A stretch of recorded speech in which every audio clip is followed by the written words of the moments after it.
Wife cheated with a coworker and blamed me for not being good in bed while I was still grieving my parents who just passed away in a car accident.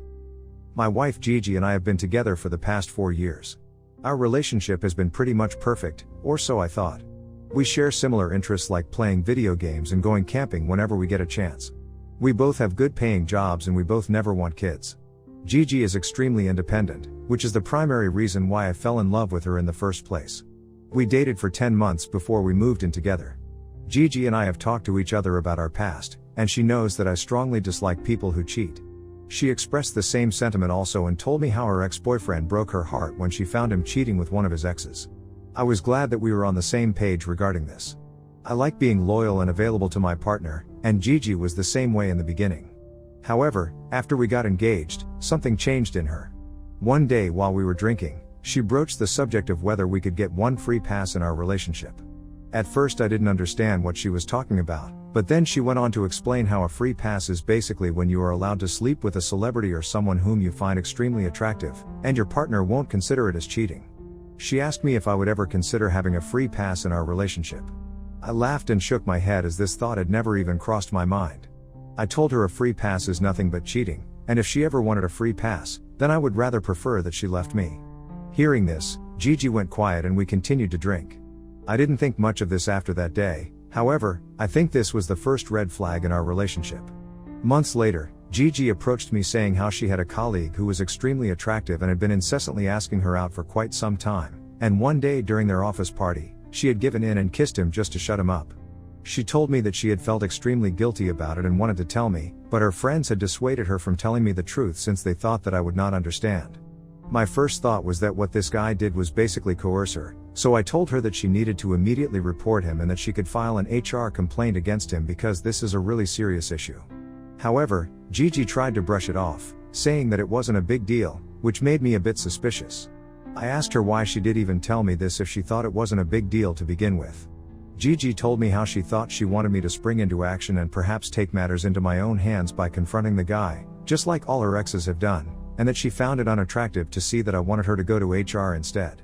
She then grumbled that I didn't love her enough and how she would have confronted the woman if I had ever kissed someone else. At this point, I could not fathom why Gigi was twisting the situation like this. It felt like I was being manipulated into a scenario that made no sense. How could she expect me to react the same way as her exes? It was as if she couldn't handle the idea of me handling the situation in a rational and responsible manner. Her insistence on making it a test of my love for her left a bitter taste in my mouth.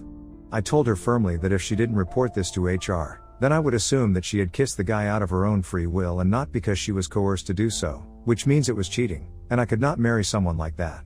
Hearing this, Gigi's expression shifted from frustration to disbelief. She asked me if I was serious, and I nodded, reiterating that I couldn't handle cheating. We did argue for a bit where she kept saying how everyone would look at her differently if she complained against the guy and outed him, but I didn't care, and I reminded her that she should not care either if what she had told me was true.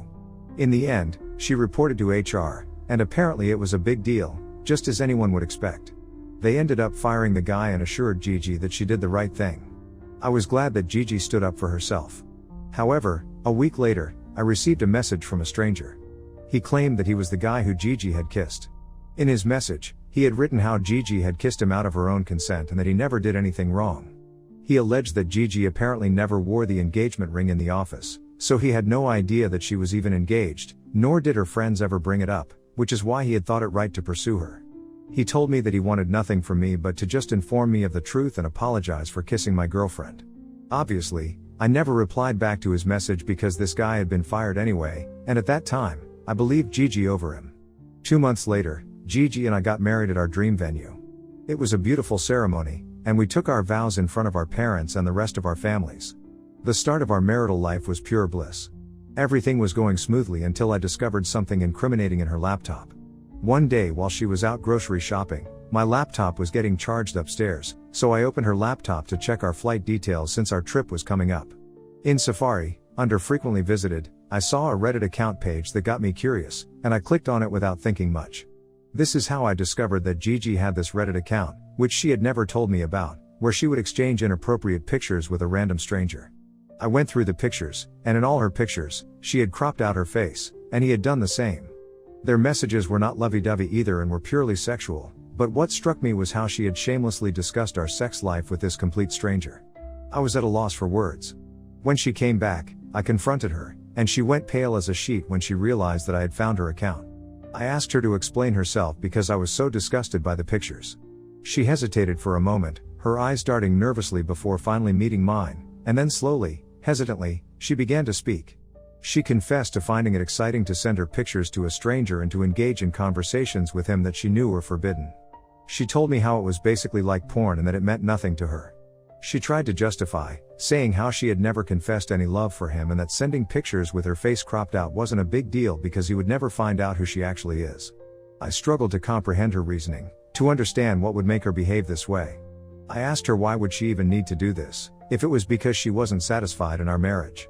But Gigi shook her head vehemently, her eyes pleading for understanding as she tried to argue that it wasn't like that and that this was just a stupid thing that meant nothing to her. She kept saying that she loved me and pleaded with me to let this go as this is nothing more than an embarrassing incident and promised me that she would delete the Reddit account immediately. I wanted to scream, to lash out in fury and frustration, but instead, I remained silent as I tried to process this new information. There was nothing left to say, no words that could undo the damage that had been done. I have to admit that after this, our sex life did suffer because I felt so betrayed and hurt. I struggled to find the desire to be close to her, to let down my guard and allow myself to be vulnerable again. The thought of being intimate with her filled me with a sense of dread. Gigi sensed my hesitation, my reluctance to bridge the divide that had grown between us. She tried to reach out, to mend what was broken, but her efforts were not enough. Every time I looked at her, I could picture her messages with the guy in my head, and it really did not help. Just a week after this, I received even worse news. While I was at the office one morning, my parents had met with a car accident and were critically injured. I could not believe it, and it was as if the ground had suddenly disappeared beneath my feet, leaving me suspended in a void of shock and despair. I raced to the hospital to check on my parents as fast as I could. I was informed by the doctors that they were on life support because their organs were failing. The doctors told me honestly that the chance of them surviving this was less than 50%. I remember just sitting in the waiting room for hours on end, hoping that they would miraculously wake up. Gigi did come and sit by my side in silence, holding my hand. I kept praying fervently for a miracle, for some sign of improvement, but my parents' condition never improved. My mother was the first one to go, and she was quickly followed by my father. The only thing that reassured me was that even in their death, they could be together. I collapsed on the ground, just crying until my tears ran dry. My heart was shattered into a million irreparable pieces, and I did not know how to go on living after this. The funeral was really difficult for me because I just didn't know how to maintain my composure in front of others. I have to admit that during this time, Gigi took care of everything. She allowed me to mourn over the loss of my parents while she made all the arrangements. In the aftermath of their funeral, I withdrew into myself, cocooned in a shell of numbness, unable to articulate the magnitude of my pain. I found myself trapped in a suffocating embrace of grief and depression. I did not have the energy to even complete simple tasks and would lie in bed the whole day mourning my parents and my childhood. My parents had been my rock, and losing them felt like I had lost a piece of myself too. I did meet up with my parents' lawyers, who told me that my parents had left behind everything that they owned to me, which was not surprising honestly, but what did surprise me was that the collective asset amounted to $2 million. I was shocked, but then it made me even sadder, realizing that my parents had worked hard their entire lives, yet they didn't live long enough to enjoy it. I never told Gigi or any of my family about my inheritance because I didn't even have the right state of mind at that time to think about the money. However, I did decide to take a long leave of absence from my company, now that I didn't really have to worry about money, and since I had been a loyal employee for a long time, my boss graciously agreed to give me the break I needed to grieve my parents. However, just 2 weeks after my parents had passed away, Gigi approached me one evening and told me that she wanted to talk to me about something really important. We sat down in the living room where she started to tell me that she had enough of seeing me mope around and that I needed to get my ass up and go to therapy. Gigi told me that my behavior wasn't normal and that nobody mourns so much over the loss of their parents. She asked me to man up and stop crying. I was shocked by how cruel her words were, so I tried to reason with her how my grief was not a choice and that grieving for my dead parents for a month is perfectly normal for any human being. I reminded her how she had grieved for her childhood dog for months on end, and I had never questioned her, so she had no right to behave with me this way. She was pissed and grumbled about how unattractive it was to watch me cry.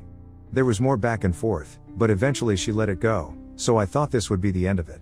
Recently, my cousin Joseph messaged me asking if I was doing well. Joseph and I have been pretty close growing up, so it wasn't unusual for him to check up on me. However, he then went on to ask if my wife and I were currently separated. I was confused by his question, and I replied back that my wife and I were still together. I didn't think much of his inquiry at the time, chalking it up to curiosity or maybe even concern, but he then called me immediately. So I picked up his call. Joseph went on to tell me that he had just spotted my wife coming out of a hotel with a man and that the man and my wife had hugged each other tightly before walking away in opposite directions. He told me that the way they hugged each other was not like the way friends do, which is why he had questioned me as to whether me and Gigi were still together. I reiterated again that she and I were very much together, and I assured him that when she came back home, I would ask her about it. However, my cousin, being the more paranoid one, dissuaded me from asking her. He told me that it was better for me to go through her phone and check if she was cheating on me because, according to him, if she was already sleeping with this guy, there was a chance that she wouldn't even accept it. I hate to admit it, but his words did make sense since Gigi did kiss a coworker and had even shared inappropriate pictures with a complete stranger, so I thought it was better for me to investigate a bit before confronting her, and that is exactly what I did. I went through her laptop and her phone, but I found nothing. There were no inappropriate messages or calls to anyone. I was starting to doubt my cousin and thought maybe he had mistaken someone else for Gigi. However, that weekend, while me and Gigi were sitting on the sofa watching TV, I heard a phone vibrate. I looked around and noticed that neither my phone nor her phone had received any notifications. Gigi must have seen me looking around because she suddenly excused herself to go to the washroom. I racked my head in confusion as I was positively sure that I had heard a phone vibrate, and this is when it struck me that maybe Gigi had another phone. When she came out of the washroom, I noticed a phone-shaped bulge in the side pocket of her sweatpants, which pretty much proved my suspicion. The fact that my wife had bought another phone and had not even informed me was suspicious to begin with, but now that I knew she had received a message and rushed to the washroom, I had even more reasons to believe that she was, in fact, cheating on me. However, like last time, I didn't want to just confront her. This time, I wanted to catch her in the act and confront the guy so I could find out his side of the story as well. I talked with my cousin, who immediately agreed with my plan. He told me about the hotel where she had met with this guy, so throughout the week, I waited around the hotel patiently to catch her in the act. Monday, Tuesday, and Wednesday passed, but she was not seen, so I assumed maybe she was meeting up with the guy at another hotel. On Thursday, things worked out in my favor. I saw my wife entering the hotel during the afternoon, which was supposed to be her lunchtime, and immediately behind her was another guy who I felt like I had seen somewhere, but I just could not place him. I waited 15 minutes before entering after them. I informed the receptionist that I was waiting for a guest. He offered to call the room, but I chuckled and told him that it was not needed. 40 minutes later, I saw them exiting the elevator together, their faces flushed with excitement and anticipation. My heart sank as I watched them, knowing what I was about to confront. Summoning every ounce of courage I had left, I approached them, my hands trembling with anger and betrayal. My wife's eyes widened in shock as she saw me, and she stopped dead in her tracks. Before she could utter a word, I held up my hand, silencing her protest. I didn't need to hear her excuses, I had seen enough. Turning to the man beside her, I asked him if he knew who I was. He nodded and told me that he had seen me at the office Christmas party last year and that I was apparently her ex-husband since she had told him that we were currently separated. I stared at him blankly as he went on to tell me that he would have never gotten involved with her in any way if he knew that she was still married. I asked him if he worked with Gigi, and he nodded, telling me that they were co-workers. Anger surged through me like wildfire as I realized that my wife had once again cheated on me with a coworker. Without a word, I turned on my heels and walked away, leaving them standing there in stunned silence. As I drove home, the weight of what I had witnessed settled over me like a suffocating blanket. My marriage was over, shattered beyond repair by the betrayal of the woman I had loved and trusted above all others. When I reached home, I began to pack my bags immediately. I was so pissed and heartbroken with everything going on in my life. Gigi had apparently driven after me, so she walked into the house huffing and puffing. She found me packing my bags upstairs and immediately confronted me. She told me that she had made a terrible mistake and begged me for forgiveness. She went on to say how lonely she had felt, and in her desperation, she had decided to lie to this coworker about us getting a separation since she didn't want to be known as the cheating wife around her office. She told me that she had wanted to come clean to me for a very long time but was afraid of my reaction. I yelled at her to get out of my face as I just could not bear to hear any more of her lies. I knew with certainty that had I not caught her red-handed that day, she would have continued to sleep with him. Gigi then changed her tactics and started telling me how I could not blame her entirely for everything and I needed to accept that this was my fault also. I stopped packing and looked at her because I could not believe the audacity she had to even suggest such a thing. She went on to tell me how I hadn't slept with her for months on end after I found her messages on Reddit, and this had continued even after my parents passed away. I was so angry that I yelled at her that she had no right to blame me for her betrayal and that her actions were a choice she made regardless of the circumstances. I couldn't believe she was trying to shift the blame onto me as if my grief and pain was somehow responsible for her infidelity. But Gigi persisted, her words cutting through the air like a knife. She accused me of neglecting her and of failing to fulfill my duties as a husband. She told me that I had become too boring while grieving my parents' death and went on to suggest that instead of walking out of the marriage, I should instead understand her perspective. She even went on to demand that we should think about opening up our marriage and that I was welcome to date other people if that was what I wanted. Hearing her words, I simply scoffed because I was so done with this woman. I packed my bag, and before leaving, I informed her that I would be sending her the divorce papers. Currently, I'm staying with my cousin, and Gigi has called me a million times.